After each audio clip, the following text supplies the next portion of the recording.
નમસ્કાર વિદ્યાર્થી મિત્રો, હું વિકે સર આપનું આ વિડિયો લેક્ચરમાં હાર્દિક સ્વાગત કરું છું. બરાબર, આ લેક્ચરમાં આપણે પ્રકીર્ણ સ્વાધ્યાય 8 ગણવા જઈ રહ્યા છે.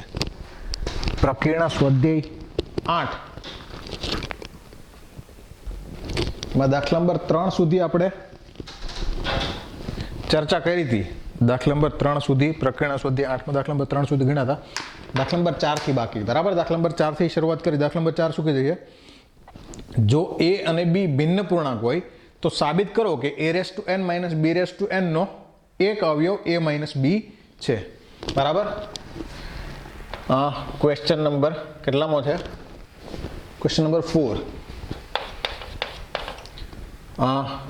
જો a અને b ભિન્ન પૂર્ણાંકો હોય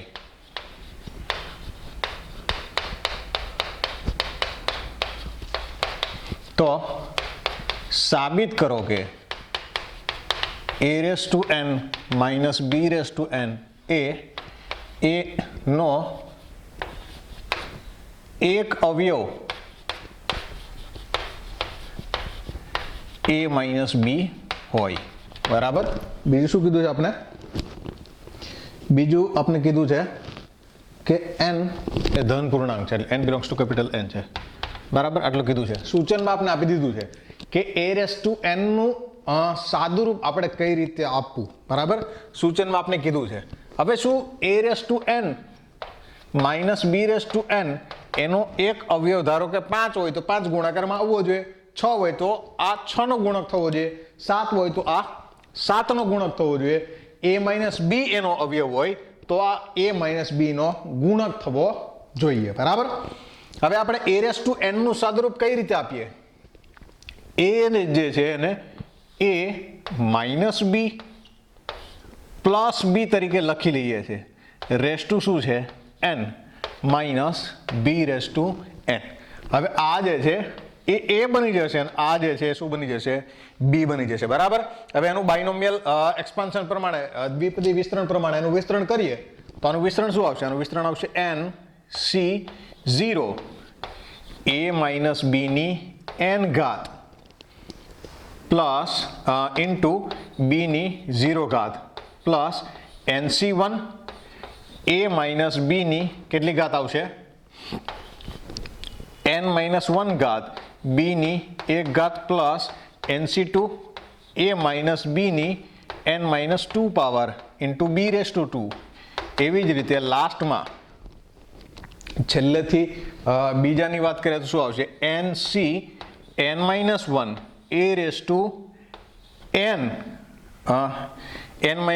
એટલે a⁻1 અને b⁻2 કેટલા આવ્યા છે? n - 1 પ્લસ છેલ્લું ટર્મ nc(n) a⁻0 અને b⁻2 કેટલા હશે? n. આ કોનું વિસ્તરણ આવે છે? a - b પ્લસ b⁻n નું વિસ્તરણ આવે છે. બરાબર, અને માઇનસ છેલ્લે શું છે? માઇનસ છે b⁻n. આ જે આપણી પાસે છે એનું સાદુરૂપ આપીએ. બરાબર, nc0 એટલે 1 a - b⁻n ઇન્ટુ b⁻0 એટલે 1, nc1 into a - b⁻n - 1 into b plus nc2 into a - b⁻n - 2 into b². છેલ્લા ટર્મ્સ છે. છેલ્લા ટર્મ્સ માટે જોઈએ તો nc(n - 1) a ઇન્ટુ b ની કેટલી ઘાત છે? સોરી, a નહીં આવે, અહીં કેટલા આવશે? a - b ની 1 ઘાત ઇન્ટુ b ની કેટલી ઘાત છે? n - 1 ઘાત. અહીંયા a - b ની કેટલી ઘાત છે? 0. એટલે શું થઈ ગયું? nc(n1) a⁻0 a - b⁻0 1 અને b⁻n એટલે શું બચશે? b⁻n. એમાંથી શું બાદ થાય છે? એમાંથી b⁻n માઇનસ થાય છે.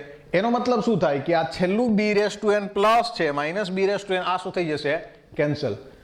જે બાકીના પદો વધે છે એમાં દરેકમાં a - b ની ઓછામાં ઓછી કેટલી ઘાત છે? ઓછામાં ઓછી 1 ઘાત તો છે જ.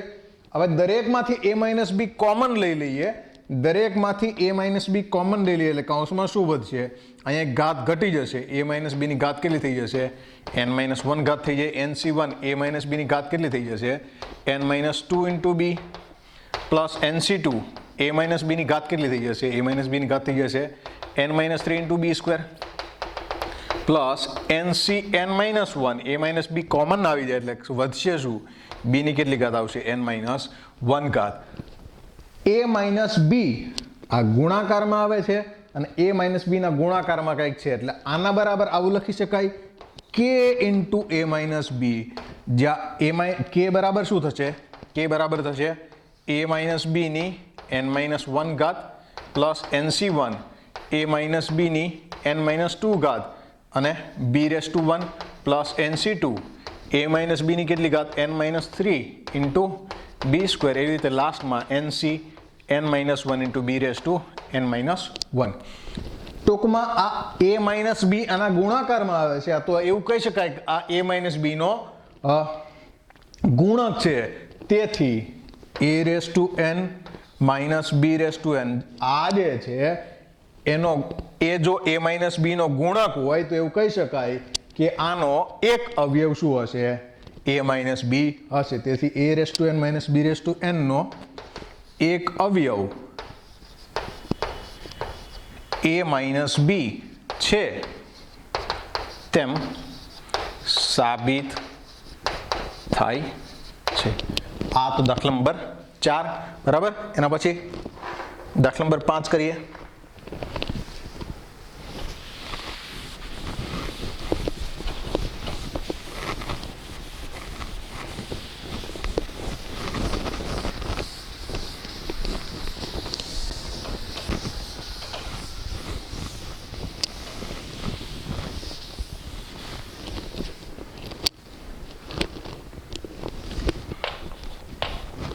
દાખલા નંબર 5 કરીએ. દાખલા નંબર 5 માં શું કીધું છે? √3 પ્લસ √2⁶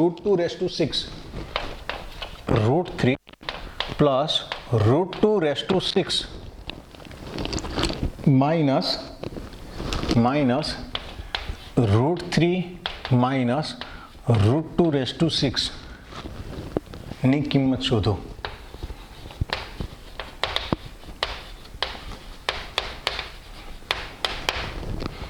શું કરશું? √3 પ્લસ √2⁶ અને √3 માઇનસ √2⁶ બેનું શું કરશું? વિસ્તરણ કરશું. બરાબર. આના વિસ્તરણમાં √2 ની એકી ઘાત જ્યાં જ્યાં પ્લસ આવતી હશે આના વિસ્તરણમાં શું થશે? √2 ની એકી ઘાત જે છે જ્યાં જ્યાં આવતી હશે ત્યાં શું થઈ જશે? માઇનસ થઈ જશે. કારણ કે અહીં જ્યાં જ્યાં √2 છે ત્યાંમાં શું છે? માઇનસ √2 છે. સૌથી પહેલા આપણે √3 પ્લસ √2⁶ માઇનસ √3 માઇનસ √2⁶ આનું વિસ્તરણ કરતા પહેલા આનું વિસ્તરણ કરીએ અને પછી એના ઉપરથી બીજાનું વિસ્તરણ આપણે ઝડપથી લખી દઈશું. બરાબર. આનું વિસ્તરણ શું થશે? 6c0 √3 ની 6 ઘાત અને √2 ની 0 ઘાત પ્લસ 6c1 √3 ની 5 ઘાત ઇન્ટુ √2 ની 1 ઘાત બરાબર પ્લસ 6c2 √3 ની 4 ઘાત ઇન્ટુ √2 ની 2 ઘાત બરાબર પ્લસ 6c3 √3 ની 3 ઘાત ઇન્ટુ √2 ની 3 ઘાત પ્લસ 64 √3 ની 2 ઘાત ઇન્ટુ √2 ની કેટલી ઘાત આવશે? 4 ઘાત પ્લસ 6c5 √3 ની 1 ઘાત ઇન્ટુ √2 ની 5 ઘાત પ્લસ 6c6 √3 ની કેટલી ઘાત થઈ જશે? √3 ની 0 ઘાત ઇન્ટુ √2 ની કેટલી ઘાત થઈ જશે? √2 ની 6 ઘાત બરાબર માઇનસ સેમ વિસ્તરણમાં જ્યાં જ્યાં √2 ની એકી ઘાત આવે છે એનો મતલબ આના વિસ્તરણમાં શું આવશે? માઇનસ √2 ની આ બધી ઘાતો આવશે. તો માઇનસ √2 ની એકી ઘાત અહીંયા આગળ 1 ઘાત છે, અહીંયા આગળ 3 ઘાત છે અને અહીંયા આગળ 5 ઘાત છે. આ દરેક પદ શું થઈ જશે? માઇનસ થઈ જશે. બાકી બધા પદ કેવા રહેશે? એવા ને એવા જ પ્લસ જ રહેશે. બરાબર. એટલે માઇનસ √3 માઇનસ √2⁶ છે એનું વિસ્તરણ લખી દઈએ તો 6c0 √3⁶ √2�0 minus 6c1 √3⁵ √2⁴ plus 6c2 √3⁴ √2⁴ 2 बराबर। अरे माइनस कर दिए तो minus 6c3 √3 raise to 3 into √2 raise to 3 plus 6c4 आ ये तो प्लस ज रहेशे बराबर √3 raise to 2 into √2 raise to 4 आ केवुं थई जशे minus minus 6c5 √3 raise to 1 into √2 raise to 5 plus 6c6 √3 raise to 0 into √2 raise to 6 बराबर। हवे आ जे पहेलुं विस्तरण छे अने आ बीजुं विस्तरण छे वच्चे शुं छे वच्चे माइनस छे एटले जे सरखा पद हशे ए शुं थई जशे केन्सल। आ बे पद सरखा छे एकबीजामांथी एक काउंसमांथी बीजा काउंस माटे आ पद शुं थई जशे केन्सल थई जशे एटले आ पद शुं थई जशे बाद थई जशे बराबर। आ पद छे 6c1 अहींया माइनस छे तो माइनस माइनस शुं थई जाय प्लस थई जाय एटले आ पद केटली वखत आवी जशे डबल 2 वखत आवी जशे बराबर। एना पछीनुं पद केन्सल थई जशे बराबर 6c2 वाळुं पद केन्सल थई जशे 6c4 प्लस छे वच्चे माइनस आवे छे अहींया प्लस छे एटले आ पद ए शुं थई जशे केन्सल थई जशे 6 वाळुं पद छे आमांथी आ पद जे छे माइनस थई जाय तो आ पद ए शुं थई जाय केन्सल थई जाय अने बाकीना पद जेटला आपणी पासे વધે છે એ પદ કેટલા થઈ જશે એ પદ શું થઈ જશે 2 ટાઈમ્સ થઈ જશે ડબલ થઈ જશે બરાબર। એટલે 2 ટાઈમ્સ જે પદ વધે છે એ લખી નાખીએ સાદુરૂપ આપતા આપતા બરાબર। એવું હોય તો છેલ્લે સાદુરૂપ આપીએ 6c1 √3 raise to 5 into √2 raise to 1 plus 6c3 plus આ પદ આવશે 2 વખત 6c3 √3 raise to 3 into √3 raised to 3 plus 6c5 6c5 वालू पद √3 raised to 1 into √2 raised to 5 बराबर। सादुरूप आपीए तो सादुरूप शुं थशे 2 into 6c1 એટલે કેટલા થાય 6 ગુણાકારમાં √3 ની 5 ઘાત √3 ની 5 ઘાત એટલે કેટલા થાય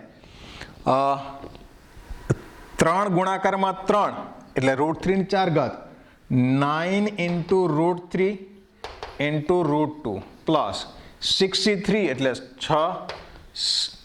6 into 5 into 4 upon 3 ફેક્ટોરિયલ √3 ની 3 ઘાત એટલે 3 √3 બરાબર અને √2 ની 3 ઘાત એટલે 2 √2 પ્લસ 6c5 એટલે 61 જેટલા થાય 6c5 એટલે 6 જ થશે बराबर 6c1 6 है तो √3 અને √2 ની 5 ઘાત √2 ની 5 ઘાત ગણવું હોય તો એટલે √2 બે વખત આવે એટલે 2 બની જાય 2 into 2 4 હજી એક વખત √2 આવશે એટલે શું થશે આ થશે 4 √2 બરાબર। ગણતરી કરી લે દરેકની તો 2 into 54 √6 પ્લસ આ કેન્સલ થઈ જાય 6 કેન્સલ 3 ફેક્ટોરિયલ 6 થાય ને 5 ચોક 20 तेरी 60 60 दू 120 120 √3 into √2 એટલે 120 √6 પ્લસ 6 4 24 √6 આ બેનો સરવાળો કરીએ તો 74 ને 120 બે ગુણાકારમાં 74 અને 120 194 √6 બરાબર 2 થી મલ્ટીપ્લાય થાય છે 2 થી મલ્ટીપ્લાય થાય એટલે કેટલા આવશે 388 √6 બરાબર। તો આ પ્રમાણે આની કિંમત જે છે શું થશે 388 √6 ઓકે। આના પછી નેક્સ્ટ એક્ઝામ્પલ નંબર 6 કરીએ।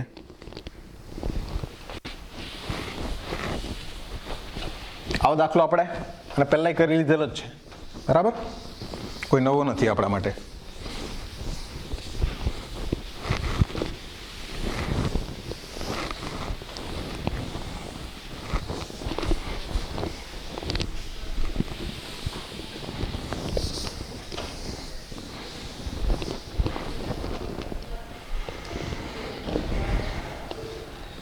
એના પછી ક્વેશ્ચન નંબર 6 શું કીધું છે? a square plus under route a square minus 1 raise to 4 plus a square plus a square minus under route a square minus 1 raise to 4 ની કિંમત શોધો.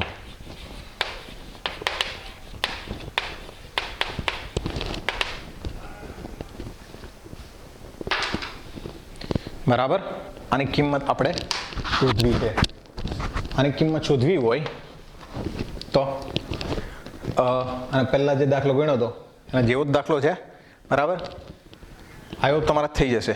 દાખલા નંબર 6 જે છે તમારાથી થઈ જશે, તમે જાતે કરજો. બરાબર, અને પહેલા જેવો દાખલો ગણ્યો હતો એવો જ દાખલો છે. એમાં 6 ઘાત હતી, એમાં 4 ઘાત છે, વચ્ચે શું છે? પ્લસ છે. બરાબર, સિમ્પલ સાદુરૂપ આપી અને કરજો. જે કેન્સલ થઈ જતું એ કેન્સલ કરી નાખજો. ઓકે, ક્વેશ્ચન નંબર 6 કરજો તમે. આપણે ક્વેશ્ચન નંબર 7 કરીએ.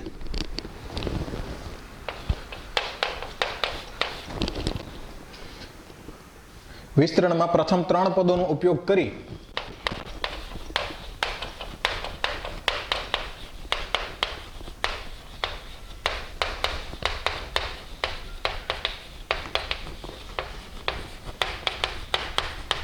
વિસ્તરણમાં પ્રથમ 3 પદોનો ઉપયોગ કરી 0.99 રેસ ટુ 5 ની આશરે કિંમત શોધો.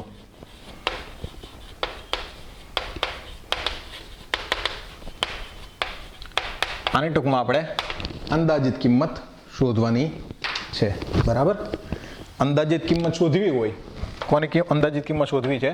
0.99 રેસ ટુ 5. આની અંદાજિત કિંમત શોધવી છે. આની અંદાજિત કિંમત શોધવી હોય તો કેટલા પદ? આ શરૂઆતના પ્રથમ 3 પદનો ઉપયોગ કરીને શોધવાની. બરાબર, 0.99 ને શું લખી શકાય? 1 minus 0.01 raise to 5.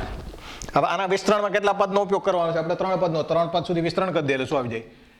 5c0 1 raise to 5 0.01 raise to 0 minus 5c1 1 raise to 4 0.01 raise to 1 plus 5c2 1 raise to 3 0.01 raise to 2. આ 3 પદનો ઉપયોગ કરીને જ આપણે આની એપ્રોક્સિમેટ વેલ્યુ ફાઇન્ડ કરવાની. બરાબર, દરેકની કિંમત મૂકતા જઈએ તો 5c0 એટલે કેટલા થાય? 5c0 એટલે થાય 1.